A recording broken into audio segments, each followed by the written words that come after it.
Magandang hapon po, tayo nagbabalik ulit dito sa ating munting channel, ayan, para mag-discuss ng coins kung magkano lang kanyang mga presyo sa ating mga online selling. Ayan, ang pag-usapan natin barya ngayon, ito po ay barya po ng Valenzuela, ayan. Baka ngayong 1 bolivar po, $1, ayan. 1 bolivar yan, ayan. Year 1989, baka mayroon kayong mga ganyan mga world coins, ayan. Bultuhan pa po ang ating bili sa mga ganito mga world coins, 5 pesos po pataas, ayan. Pero wala pa naghahanap ng mga kolektor nito. Pero tingnan natin ang kanyang presyo. Ayan, sa ating online selling. Pero bago yan, tayo magpapasalamat muna sa masugid natin mga manonood dito sa ating bunting channel. Ayan, lalo-lalo na ang ating mga subscriber. Thank you so much sa inyong lahat. Ayan. Magpapasalamat din po ako sa lahat ng nagtsatsagang nanonood doon sa ating FB page, Samuel Soriano. Lahat po na nakapalo doon sa ating FB page, thank you so much sa inyong lahat. Mabuhay po kayo and God bless. Magandang hapon po. Yun naman po, hindi pa po nakapag-subscribe dito sa ating munting channel. Anyayaan ko lang sana kahit malaking tulong na po o bagay. Sana ang inyong magagawa tulad ng pagpindot ng ating subscribe button, like and share para ma-update ko naman kayo sa mga bago ko pang gagawin mga video po about coins. Ayan. Ito ang ating pag-uusapang barya, pera po ng Valenzuela. Ayan, tignan natin ang kanyang presyo sa ating mga online selling, pero bago yan kilalanin mo muna natin siya. Issue po nito ay Valenzuela po, period, Fourth Republic, 1953 hanggang 1999. Type nito standard circulation coins, years 1989 hanggang 1990. Value nito 1 bolivar. Currency Bolivar 1879 hanggang 2007. Composition yan, kung saan gawang materialis yan.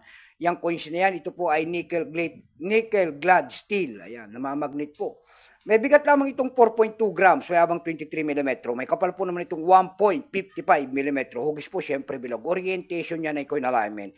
Itinigil naman ang paggamit sa barya na ito ng Valenzuela noong December 31, 2011. Number N-2973. Reference number Y-52-A-1. Ayan. Coat of arms with legend of top date and value of button. Ayan. Ang hirap.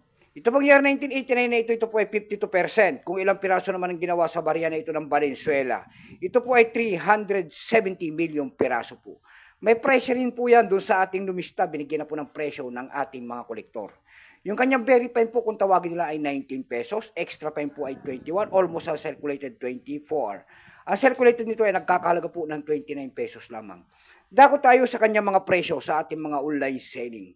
Ayan, doon sa ating ab.com po, ayan, may nagbebenta na nito ng $13.63. Nasundan po yan ng $7.92. Yung pinakamababa po ay $7.20. Dako tayo sa ab.com PH kung tawagin nila dito sa atin. Bintahan rin po ng coins. ab.com PH po. Sa ab.com PH po, mayroon tayo nakita nagbebenta nito ng 776 pesos. Nasundan po yan ng 404 pesos. Yung pinakamababa po na bintahan doon ay nakita natin ay 140 pesos. Dako tayo sa Carousel PH, ang pangatlong website na tinignan ng kanyang presyo. Sa Carousel PH naman po, mayroon tayo nakita nagbebenta nito ng 130 pesos. Nasundan po yan ng 75 pesos. Yung pinakamababa po ay 70 pesos na. Ayan lamang po ang ating may babaging kanyang presyo. Keep safe po sa lahat and God bless.